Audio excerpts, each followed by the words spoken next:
Hey everybody, this is your man Type coming to you with another true spook story. Now, before we begin, I would like to ask that you guys hit that like button, subscribe to the channel, and share me with your friends and families, someone who just want a nice, true story to listen to. Now, this story is going to take place within the Orlando, Florida area. I had to be around 15, 16, 17 at the time, and this will encompass those 3 years of my life. Well, my mother had started dating this guy by the name of Henry Mike. That's all we knew him as, Henry Mike. He said he was from Texas. So my mom had fell in love with this guy, Henry Mike, and he was always like a fun guy, just a cool guy, chilling guy. I mean, he always had like the best jokes. He always like kept my mom from kicking our asses. He just used to have fun, and he carried a 6-shot 38. You know, the old kind like the cops used to use in the old movies, the revolvers. And he said he had that gun forever. He used to always say that was the only thing his father ever left him was that revolver. And he carried that revolver, and he had that revolver forever. Well, so this is going to go back to when all of us first met Mr. Henry. And that's what we used to call him, Mr. Henry. So my mom met him at a church event. She was going to a church, and the pastor at the time was like, hey, you should really look into dating him. He's new from out of town, show him around. Pastor was playing matchmaker. The pastor was crooked. And I'll tell you, I got a story about that shit there too. Well, whoa. So pastor was playing matchmaker, hooked my mom up with Mr. Henry. And I guess it was love at first sight, because 2 days in, Mr. Henry was sitting at the house, with his shoes off, with just his socks on in the living room. And I'm like, oh, here we go with this shit again. It is what it is. So, Mr. Henry was, he used to call himself, he used to tell us he was from the tribe of the original man. And not that original man bullshit that the Islamic, like the Nation of Islam people here in America started. Oh, I'm original man. Not that bullshit. He was like really saying, I am from the tribe of the original man. Meaning he used to say he was from Australia. His family lineage was from Australia, and he was an Aboriginal. Now, up until my 20s, I didn't know what an Aborigines was. It wasn't taught in our history, our school book, or nothing. We would look at National Geographics back in our day when that was a thing, and we'll see the half-naked people with the paint on their faces, the really dark skin but really perm-looking hair, and this is the best way I can describe it today. Well, Mr. Henry used to always say he was from the original man, and he was Aboriginal. Now, as he was hanging out saying he was Aboriginal and stuff, we thought he was a clown, thought he was a joke. And he had blue eyes, really dark colored skin. But his skin had a beautiful brown hue to it, but it was a dark jet black, coalish brown. I wish I could describe it, close to the image that I posted at the top of this video. He had blue eyes, and he had straight hair, almost like he had the Jerry curls. It didn't grow long. It was just enough, like by his ears. And he just used to tell the most exotic stories. He would tell the most exotic stories when he got drunk, and he had a drinking problem. So he would get shit-faced drunk, and we would sit around him while he was under the carport, and he'll be drinking, and he'll be telling us about the universe, about the stars, about his people, about how shit was crazy going on, how his grandfather and them ran, his daddy had to go and hide in a bush or climb a tree to escape a lion. And we thought it was just folklore and tales. But whenever he got drunk, he would speak wisdom, people. Pure wisdom. So, now, he never would take off his socks. He would take a bath, instantly put on a brand new pair of socks. He never let us see his feet. And that was a thing. So one day he had gotten drunk. So we had the big bright idea, dude, let's steal Mr. Henry's socks and all that stuff there. So he always say, I gotta keep my foot covered because I'm not on my native land. He said, I gotta wear socks. He was adamant. So he had got drunk, sitting under the porch. He would get drunk to the point where he would pass out. So we slipped his socks off his feet. Now, if I can make this up, and I pray I wish I had cell phones like they did and not like they do now for the old days. As soon as we took that man's socks off his feet and he touched down on that concrete, when he got up, when he came to, that man let out the most horrible scream we ever heard in our childhood. It sounded close to like a bird getting run over by a car mixed with a bitch that just smashed their finger in the door. It was just that painful.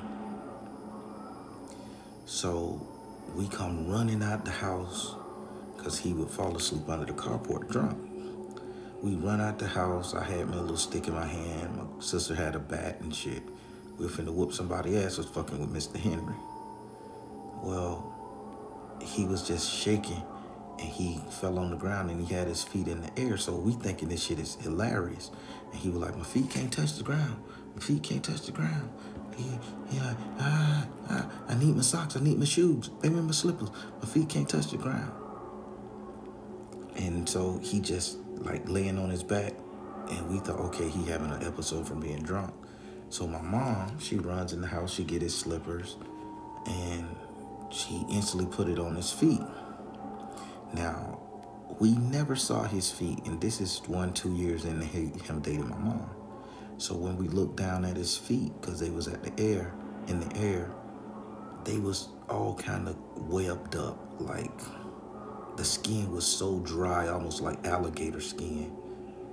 And we were like, damn, that's why that nigga don't want his feet being shown. He got some fucked up feet.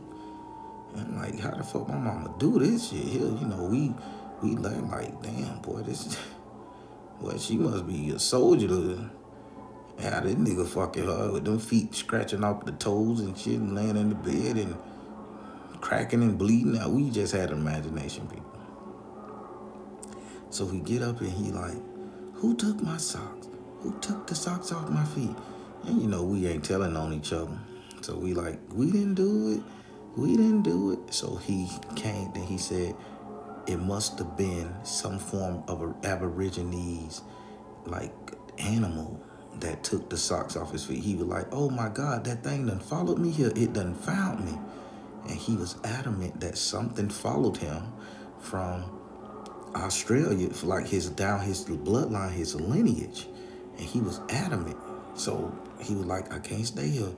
Can't stay here. So he like, we gotta pack up. So he had this old 84 style van, a big nice van. And he was like, we moving. And he packed us up. Me, my mama jumped in the van, got a U-Haul, packed us up. And we moved to a whole nother apartment complex out of the house we was renting. And again, he always kept his socks on and he never wanted his feet to touch the ground. So we like, okay, so now we done moved literally 4 blocks away, about 10 miles away from where we was originally staying. He had went and found another house, little duplex, quadruplex, whatever unit, and we was living in that thing. And he made sure this time, like, he never, like, let his feet touch the ground. So one night we asking, hey, Mr. Henry, what's going on with this, man? Why your feet look like that? And he said that because, and I wish I could make this up, and he probably dead now. I'm in my 40s, and he was in his 60s back then. So I just wish he was here again. He was a great guy.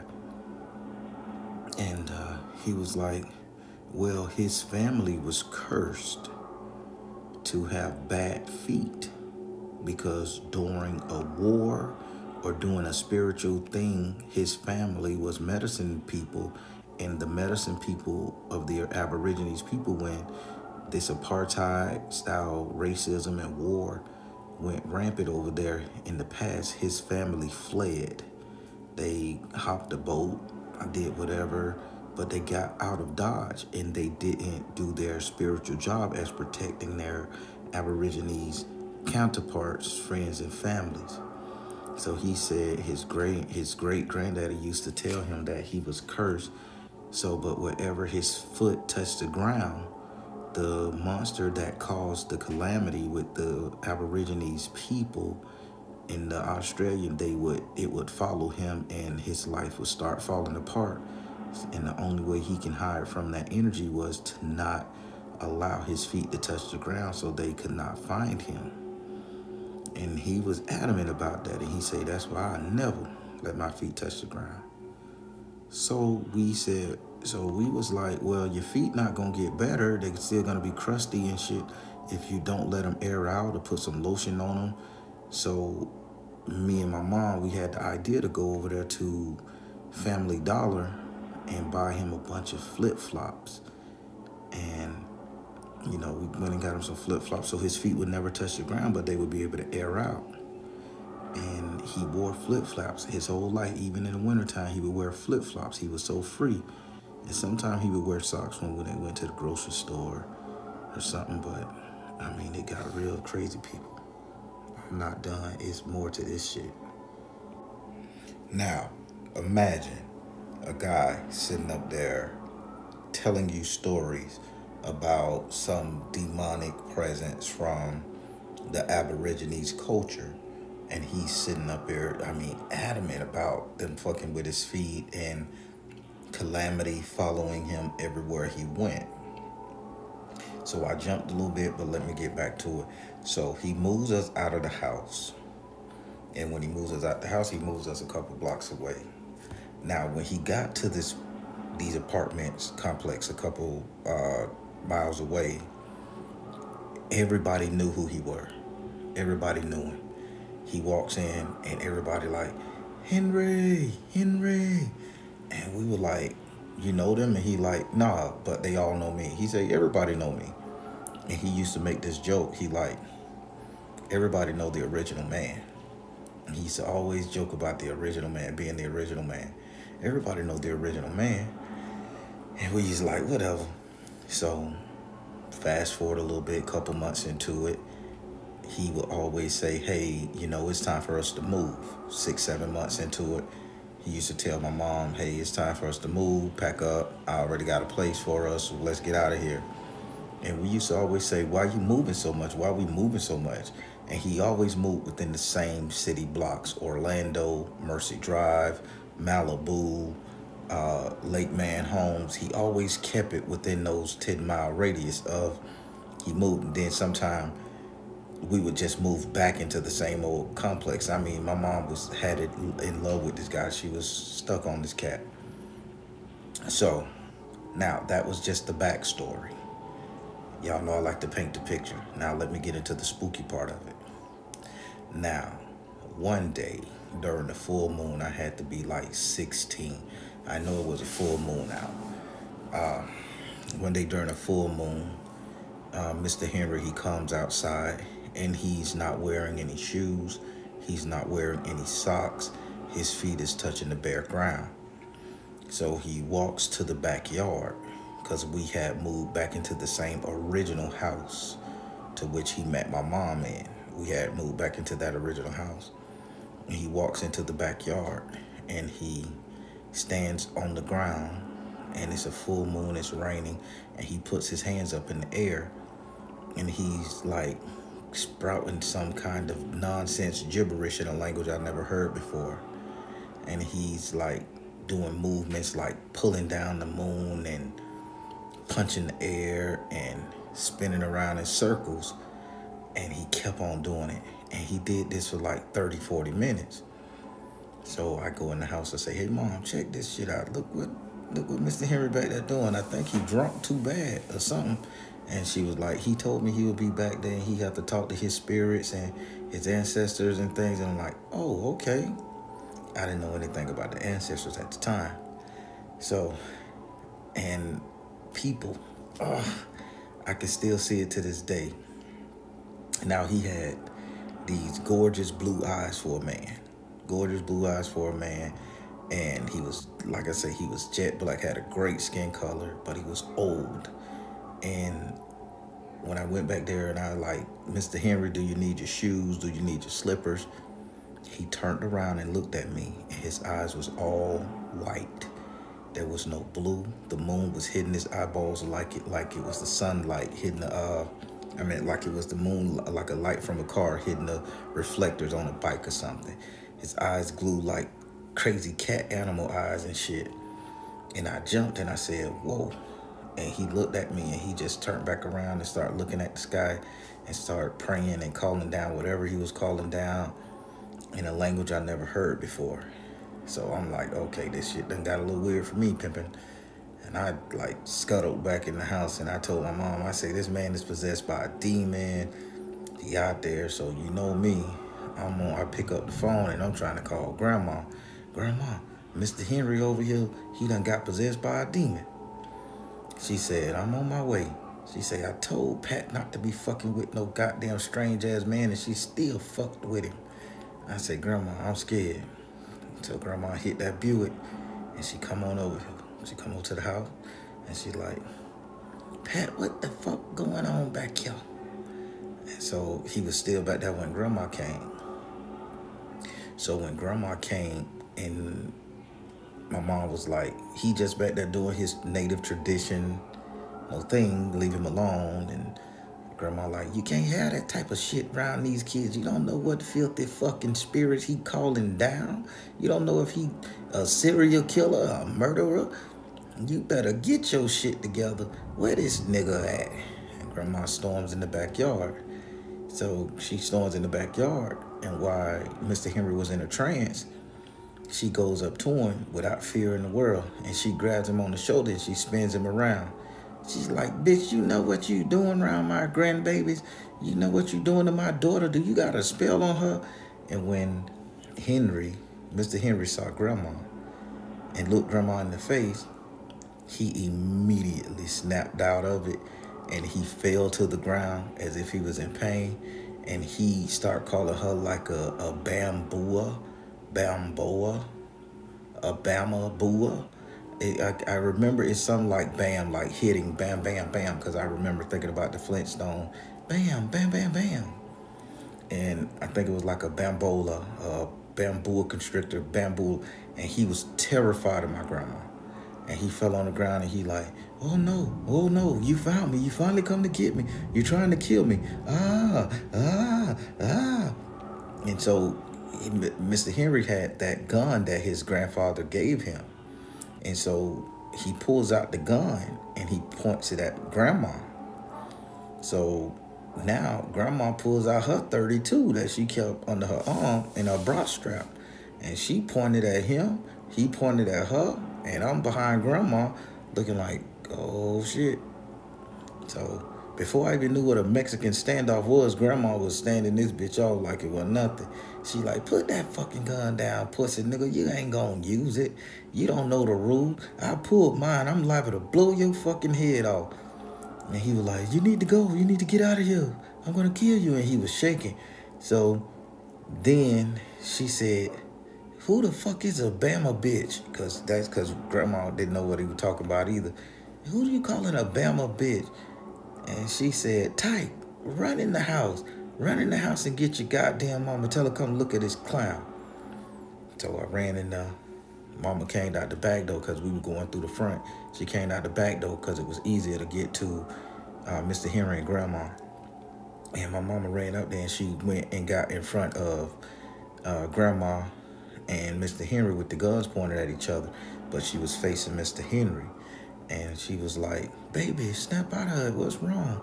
And he said, that demon finally came to get me. That bitch finally came to get me. They trying to get me for the crime I did. I knew my family should have helped them people if we ran.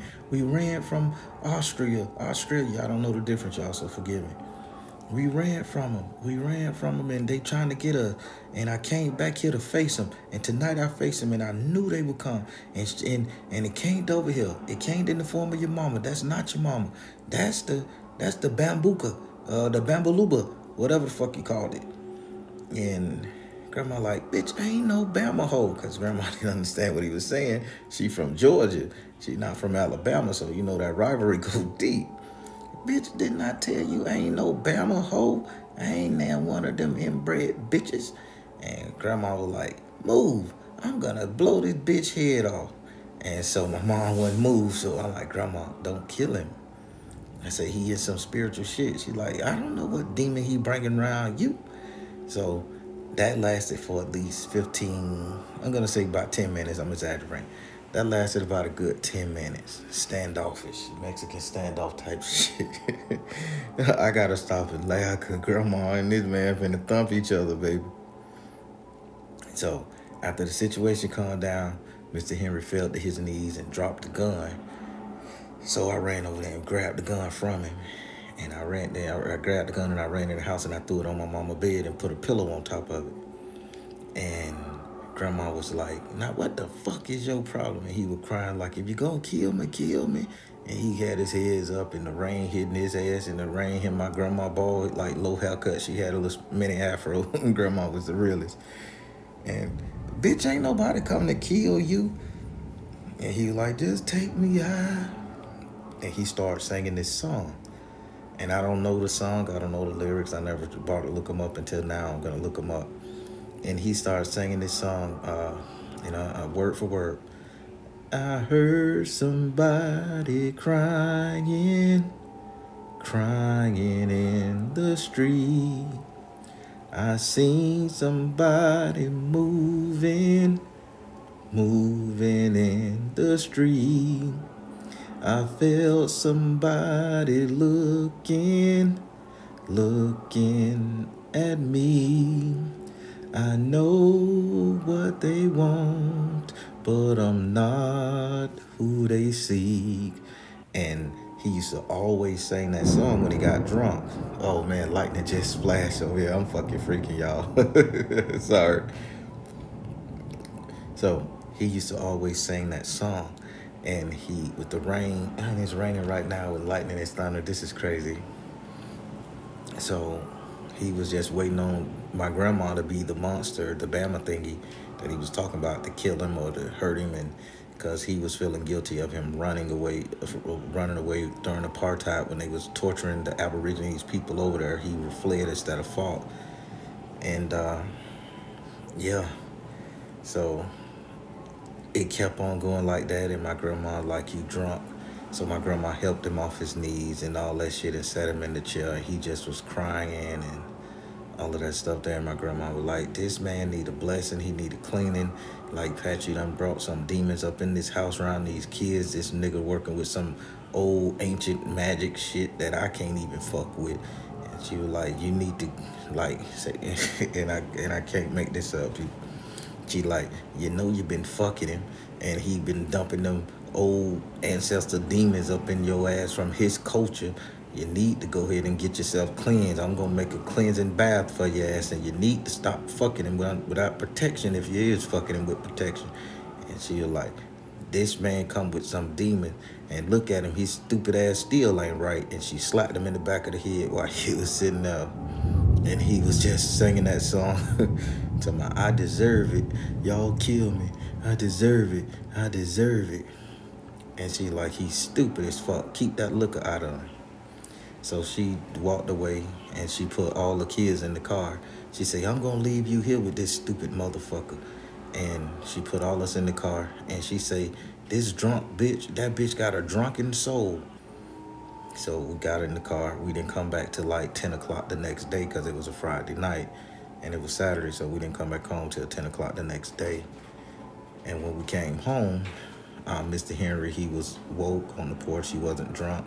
He had the socks and the flip-flops on, and he had wrapped the gun back up and put it in his van and everything like that. And we was like, so what happened, Mr. Henry, you okay? And he was like, what you talking about? He was like, last night you and Grandma were finna shoot each other. He said, no, I wouldn't shoot a gun you. And he like totally oblivious. So my mom came down and said, yeah, y'all were about to shoot each other. And Grandma had to tell him, bitch, if you ever pull a gun on me again, I don't give a fuck what psychotic episode you have, and I'm gonna split your wig open. And he like, oh, I didn't mean to do that, a gun. I was drunk. Oh, baby, that's a liquor. And she like, yeah, you need to go sober, get your soul sober. You ain't nothing but a drunken ass soul. You're a drunken soul. And she just used to keep calling that. So my grandma never liked this man the whole time he dated my mama. He dated my mama like for 4 or 5 years. Until my mama just couldn't take the liquor and the drinking and the constant going into the trances. So here is the final part that was so spooky. So he tried to stop drinking, but it was in his blood. It was in his soul. He had to drink in order to function, I'm thinking. So one night, he had started drinking again. He hadn't drank for like 2-3 months. He was sober. I mean, he was doing good. He was smiling. He had a great smile too, man. He was just a real fun guy. I gotta state that Mr. Henry was just a real fun guy to be around. And he had, I mean, great smile and everything. And he had started back drinking. So he made all us sit under the carport while he was drinking and enjoying himself. And he told us a story. And he told us a story about how his grandfather gave him that gun, or his dad, one of the two. I can't remember. Charge it to my head and not my heart. How they gave him that gun, and that was the only thing they had to protect themselves while they was like stowing away on ships and cargoes and shit like that. And he said that gun is the only thing he had. And he said, tonight I'm gonna teach y'all how to shoot a gun so you can always protect yourself. And he was like, hey Tyke, I wanna leave this gun to you. He said, I don't have no children of my own. I never had children.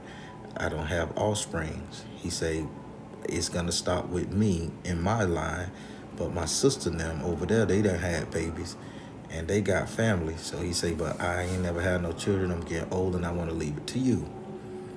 So he takes me to the backyard. All of my cousin and them, they sitting around like, oh man, you gonna be like 16 with your own gun. We can go rob stores and we can do this type of shit. And, you know, we stupid watching movies. So he sits up there and he said, my granddaddy shot himself in the hand with this same gun. He said, my daddy shot himself in the hand with the same gun. How that happened, I don't know. And he said, well, I'm gonna show you how to shoot so you don't shoot yourself in the hand. I said, all right.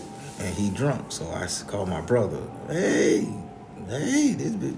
this bitch out here teach me how to shoot. Y'all wanna watch, you know, trying to let him know, bitch, hey, this nigga got that piece. And he drunk, they may split my head back accidentally.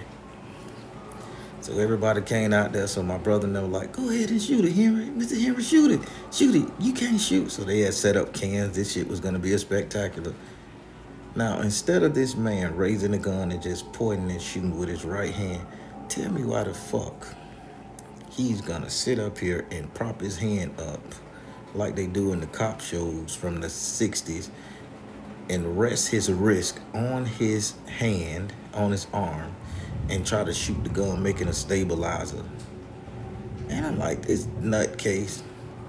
And just as he did that, lo and behold, he fired the gun, he slipped, the gun shoots him in the hand. Ah. And I say, what the fuck? The gun goes off, shoot him in the hand. And we looking and laughing like, this bitch come with some serious curses. So I say, come on, man, we got to get you to the hospital. He talking about the bullet ain't in me. They just gonna patch it up. Get me some peroxide and some bandages. And so for like 3 months, this man walked around with a fucking hole in his hand till it healed. And he used to get drunk, and he would always lift his hand up to the moon and sang that song. I heard somebody crying in the street, and something was looking for him.